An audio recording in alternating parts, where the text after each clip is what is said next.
In today's video, how to hide Instagram chats without deleting them. To hide an Instagram chat without deleting it, you can use the restrict feature or the lock chat feature.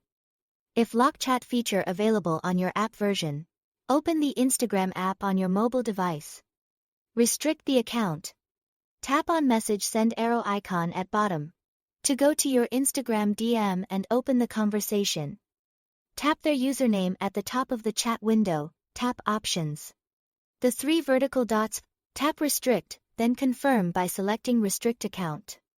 To view hidden chats, go to your inbox, tap requests at the top right, and select all requests. Look for hidden requests or scroll to view the restricted message.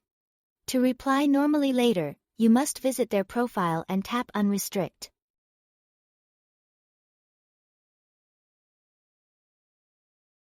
Lock and hide the chat. Go to your Instagram inbox and select the chat you want to hide. Tap the profile name at the very top of the screen. Select privacy and safety toggle on lock and hide chat. If this feature available on your app version, authenticate with your device's Face ID, fingerprint, or PIN. That's all to it. Thanks for watching.